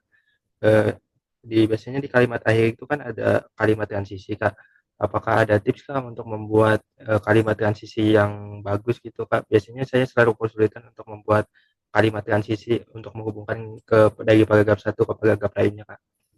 Terima kasih.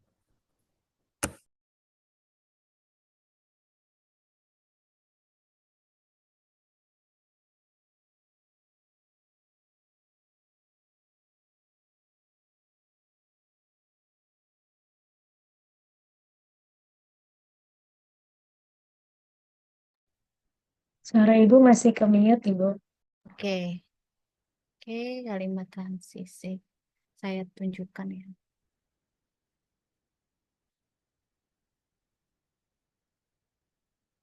Kelihatan nggak ini share screen saya masih?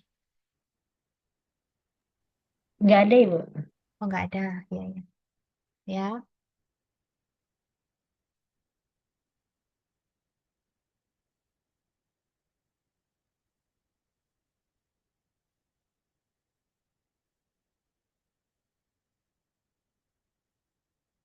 oke. Jadi, seperti saya katakan tadi ya, siapa tadi yang bertanya? Fatur Rahman. Fatur Rahman, oke. Nah, kenapa kesulitan menghubungkan, membangun sebuah kalimat transisi dengan kesimpulan? Karena tadi, ya, ide dari satu paragraf dan paragraf kedua itu tidak diatur dari awal. Nah, itu masalahnya. Itu masalahnya. Jadi ketika ketika nulis paragraf pertama itu idenya apa, kemudian baru muncul ide baru, akhirnya pusing gitu. Nah, kalau Anda sudah membuat satu ide dengan ide yang lain itu udah terhubung dalam outline, ya, itu lebih mudah untuk membangun kalimat transisi. Nah, coba kita kasih contoh ya. Di paragraf pertama, di subtopik Eksodus massa warga Jamaika ke Amerika, ya. Eksodus massa ini adalah proses transmigrasi warga perkotaan ya, dari warga Jamaika di negara Jamaika ke Amerika. Nah, eksodus massa ini bisa terjadi karena perubahan iklim. Jadi warga Jamaika yang terdampak oleh perubahan iklim kekeringan ekstrim ya, mereka melakukan eksodus massal, pergi ke Amerika Serikat dengan menggunakan kapal ya, kapal laut ya, untuk pergi ke benua Amerika karena mereka tidak mempunyai paspor misalnya. Nah, ketika Anda sudah memutuskan untuk membahas tentang eksodus massa, Anda harus memutuskan mau membahas apa kontennya. Di paragraf pertama, apa yang ingin Anda bahas? Untuk pembaca Anda, informasi seputar apakah eksodus adalah catatan historis yang sudah pernah terjadi. Oh, Anda ingin menggunakan pendekatan sejarah lebih dahulu. Lah, maksudnya gimana itu? Jadi sebelum Anda membahas hari ini, eksodus itu terjadi karena perubahan iklim, tapi Anda ingin menarik dulu ke belakang. Menarik dulu ke belakang bahwa di zaman dulu kala, di era bahula, ternyata eksodus massa itu udah pernah terjadi di Afrika ke Amerika Serikat dengan terjadinya perbudakan. Nah, ketika perbudakan terjadi di wilayah Afrika, mereka dibawa ke Amerika, dengan jalur itulah mereka kemudian mengulang eksodusnya. Itu paragraf pertama. Paragraf kedua, kalian menyampaikan informasi terkait krisis. Nah, setelah bicara tentang sejarah ya, lalu kalian menghubungkannya dengan model eksodus hari ini akibat bencana alam. Nah, jadi kalau di masa-masa penjajahan, kolonialisme, perpindahan warga Jamaika dari Afrika Selatan ke Amerika itu adalah akibat dari perbudakan, kolonialisme, maka hari ini di paragraf 1 kalian juga menunjukkan ada hubungan eksodus hari ini itu didorong oleh faktor bencana alam. Tapi jalurnya adalah jalur yang sama karena pernah pernah terjadi ritme yang sama, pengulangan. Nah, kenapa misalnya warga Jamaika tidak eksodus ke Indonesia? Karena ternyata di era kolonialisme tidak pernah orang Jamaika ke Indonesia menggunakan jalur laut. Tapi justru menggunakan jalur laut ke Amerika. Nah, dan di dalam paragraf ini kalian sudah menunjukkan eksodus akibat bencana alam. Lalu di paragraf kedua, kalian ingin membawa ide baru, informasi terkait krisis ekonomi. Nah, krisis ekonomi tidak lahir kalau tidak terjadi bencana alam. Dari mana logika Anda ini bisa datang, Bu? Kok bisa bencana alam menyebabkan krisis ekonomi? Faktanya banyak ya. Kalian bisa baca literatur bahwa kekeringan menyebabkan banyak tanaman-tanaman perkebunan hortikultura di Afrika, di Jamaika tidak bisa berkembang. Sementara mereka adalah negara agrikultur.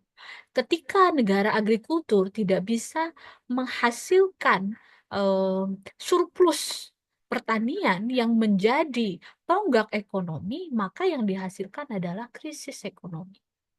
Nah, itu tidak akan terhubung jika ide itu dari awal tidak terhubung. Nah, jadi salah satu antisipasi agar tadi yang bertanya tidak mengalami kebingungan ya, bagaimana menghubungkan kalimat transisi, idenya harus terlebih dahulu terhubung. Kalau idenya sudah terlebih dahulu terhubung, bagaimanapun pengemasan kalimatnya mudah. Saya kasih contoh. Nah, misalnya saya mengatakan bahwa pola eksodus massa warga Jamaika ke Amerika Serikat itu mengulangi ritme yang sama sebagaimana pola eksodus massa di era kolonialisme.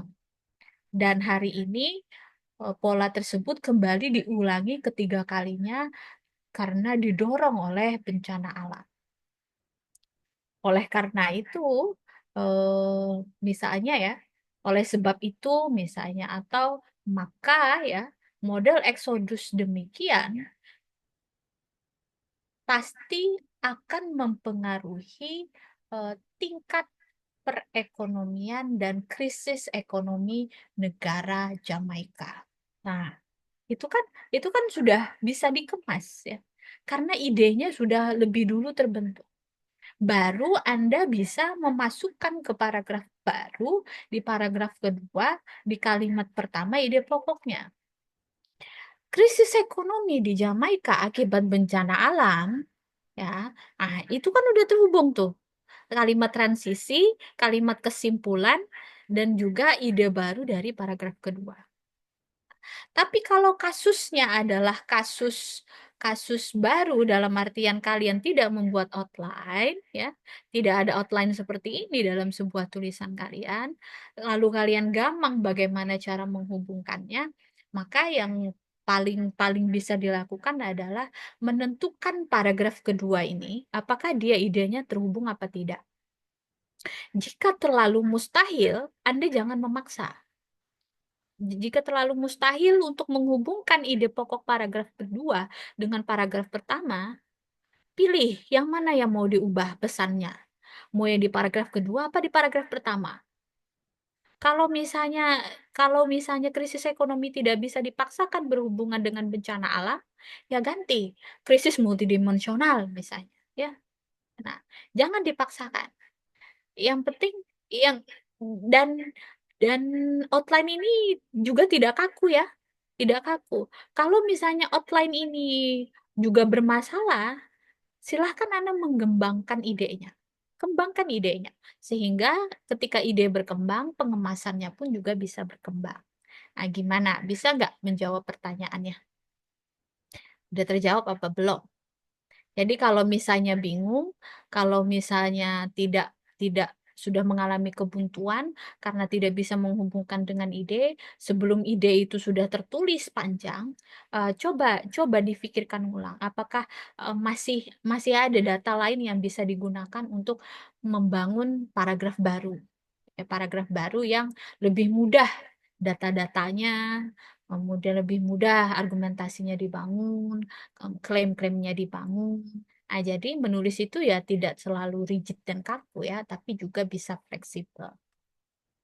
Oke, gimana? Terima kasih banyak Kak, sudah terjawab. Oke, sudah terjawab. Ada lagi yang mau bertanya?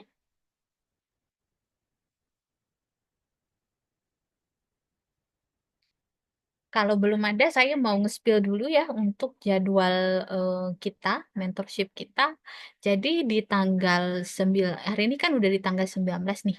Nah, 19 kemudian masuk di tanggal 20 besok, itu masih workshop. Di tanggal 22, ya, tanggal 22 itu finalisasi nama dan tema tulisan. Jadi nanti di tanggal 22, jika ingin menggunakan template tulisan ini silahkan. Jika kalian berdiskusi di kelas membuat yang baru juga silahkan.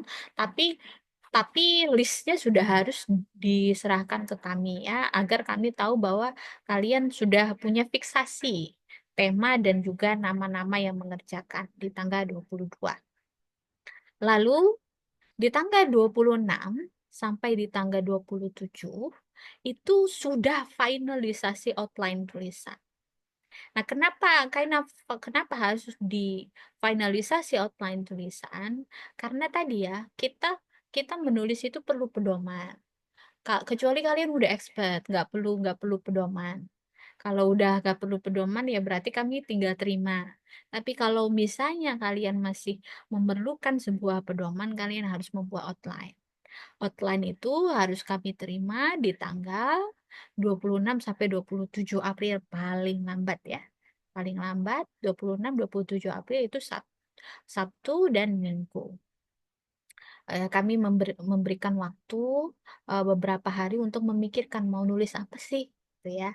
Nah, lalu nanti setelah outline difinalisasi di 26-27, kami meminta pengerjaan itu hanya 1 bulan. 1 bulan kan 15 halaman kayaknya selesai lah ya.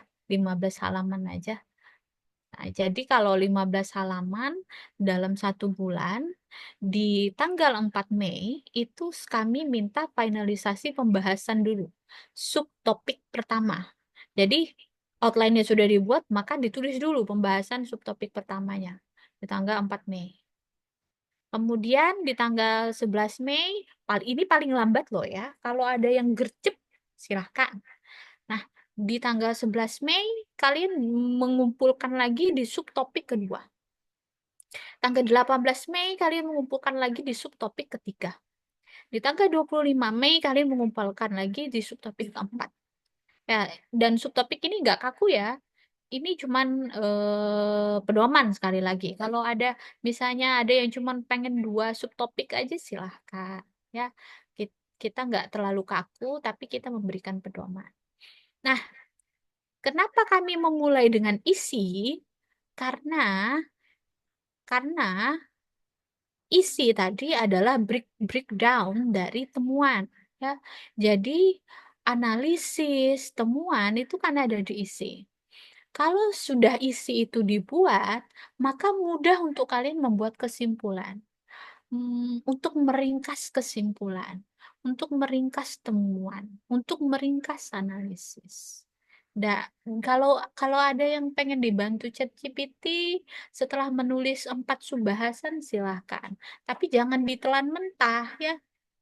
Jangan ditelan mentah, tetap dianalisis ya. Kita hanya dipermudah, bukan untuk disuapi oleh ChatGPT.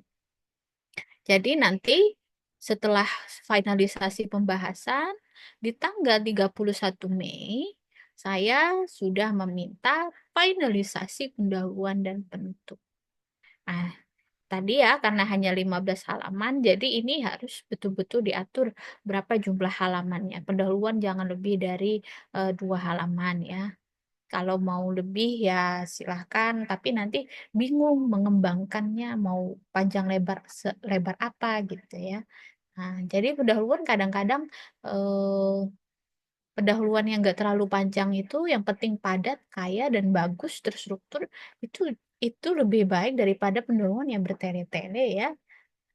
Dan itu kami minta dikumpulkan di tanggal 31 Mei termasuk dengan penutup. Nah, deadline pengumpulan kalian kepada kami di tanggal 1 ya. Nah, di tanggal 1. Jadi nanti entah di tanggal 1 sampai menuju UAS nanti itu adalah diskusi kami bersama Ibu. Apakah nanti kami akan langsung proses atau mau ada proses revisi dan sebagainya lagi kalau mau lebih baik lagi dan sebagainya. Silakan, tapi kita punya pedoman-pedoman deadline. Dan ini nanti kita bisa selama ini kita bisa saling chit-chat ya, saling saling chat, saling nanti juga ada evaluasi setiap 2 minggu sekali terkait dengan ini ya, nge-zoom progresnya. Oke. Nah, bagi yang tidak mengerjakan itu akan menjadi kebijakan Ibu ya. Kami hanya akan nanti mengejar-ngejar kalian saja, menagih hutang ya. Dan kami akan melaporkan siapa yang tidak membayar hutang itu. Mungkin itu dulu, Ibu.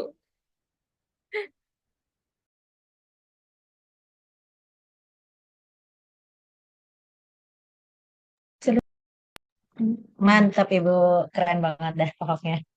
Ini yang menjadi pendamping ini luar biasa keren orangnya. Mahasiswa semua harus tahu ya. Jadi kalian harus semangat karena didampingi oleh orang-orang hebat ini. Kalian diminta untuk bisa mencicil ya Bu ya. Jadi kita tidak akhirnya kita tidak dikejar di akhir. Nah, Ibu sudah memberikan kita manajemen waktu yang sangat baik. Ya, saya berterima kasih banget. Tidak terpikir oleh saya sebelumnya bagaimana ini ternyata Ibu sangat memikirkan sampai sejauh itu. Alhamdulillah saya senang banget. Artinya kami kelas-kelas pemula bisa didampingi tulisan kami. Jangan takut salah ya. Mahasiswa tulis aja dulu dah, tulis dulu jadi tahu di mana kekurangan kita, apa yang harus kita perbaiki ya kan Bu. Nanti Ibu akan berikan masukan, saran untuk kita menulis lebih baik lagi dan merevisi apa yang kita tulis hasil dari masukan dari Bu Dokter Nurhidayah sama Bapak Dokter Noval.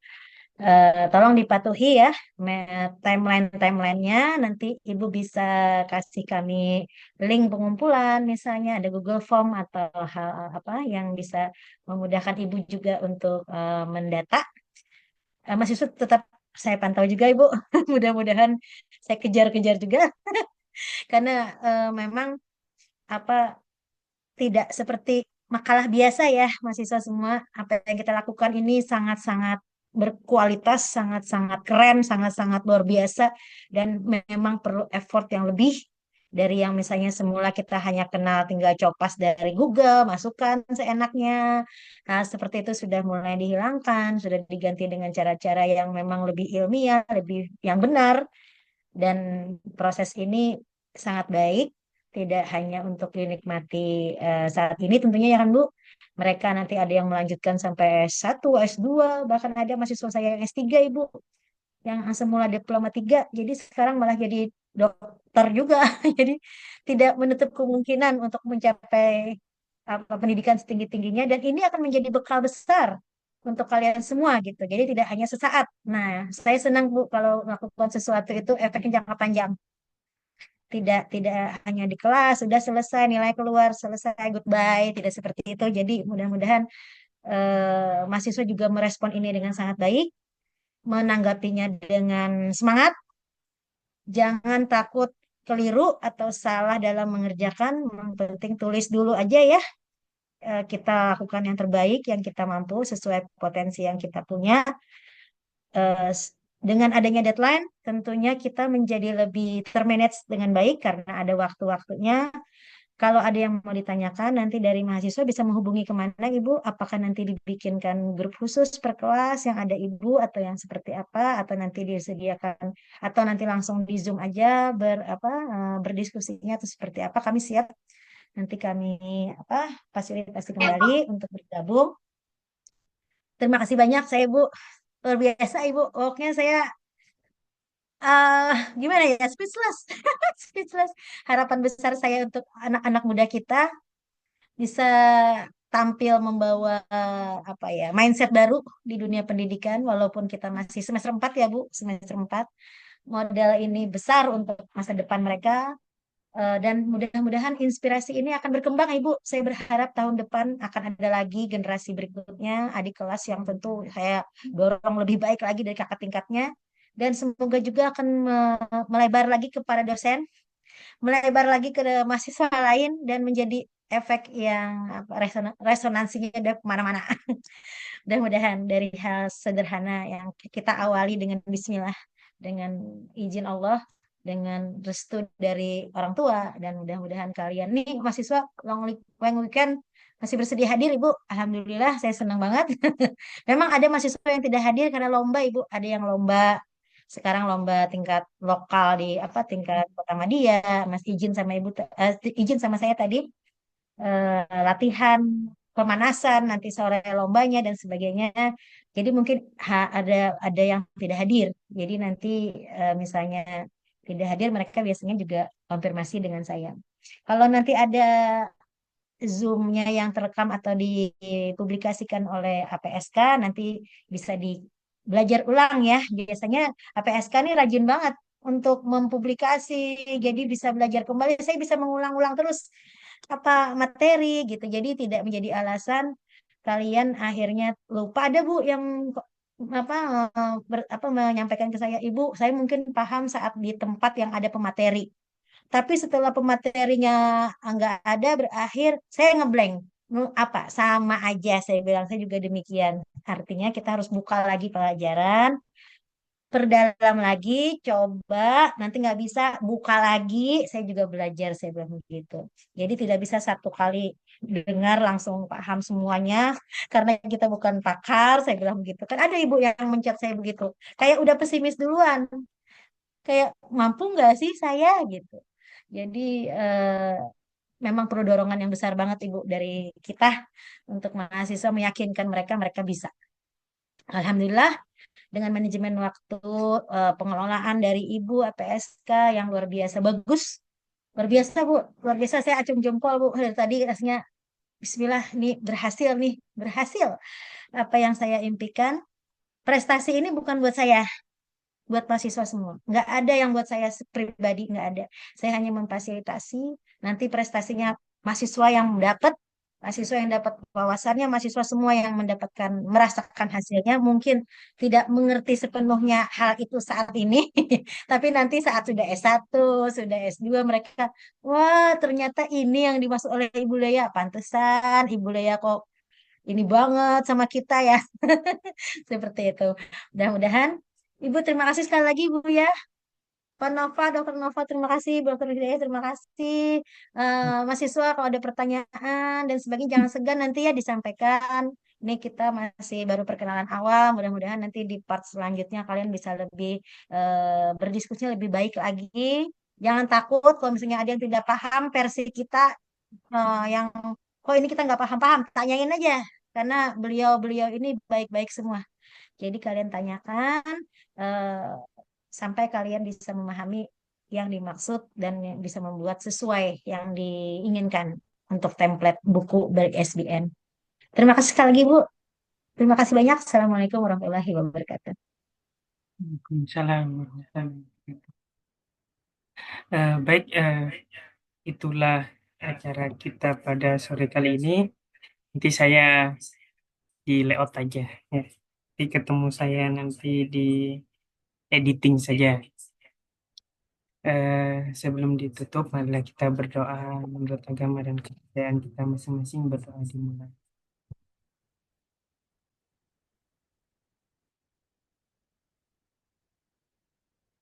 Selesai.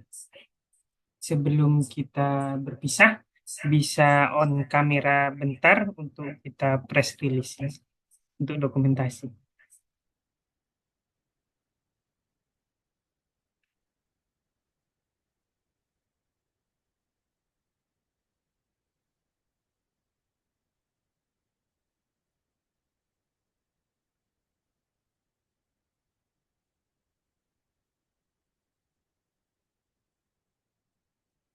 Ini materi dan rekaman dan dokumentasinya kita akan kirim semua.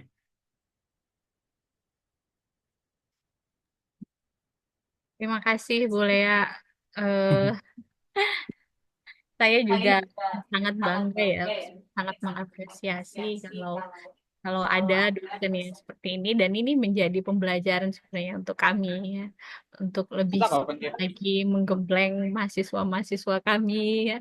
Jadi saya rasa ini pengabdian ya, benar-benar pengabdian demi peradaban ya Bu ya. Ya, Tridharma yang betul Tridharma begitu. Yang mungkin tidak mereka pahami hari ini, tapi apapun nanti hasilnya, outputnya mereka mau jadi apapun itu, mereka akan memahami ini sebagai sebuah eh, em, ya kita sebut dengan pekerjaan-pekerjaan lillahi ta'ala begitu yang ini nggak ada dalam dalam tuntutan-tuntutan moral yang sebenarnya sangat ideal bagi seorang dosen. Terima kasih Bu Lea, saya sekali lagi melihat sosok inspiratif ya.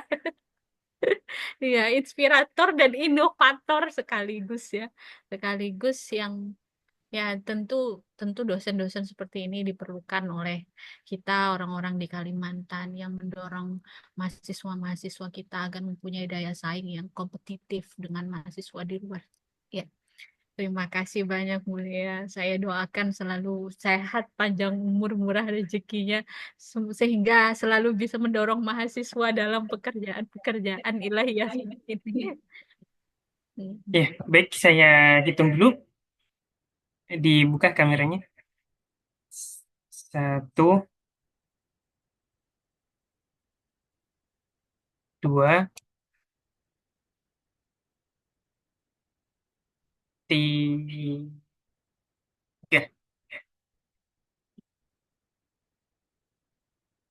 Kali lagi, gaya bebas. 1, 2, 3.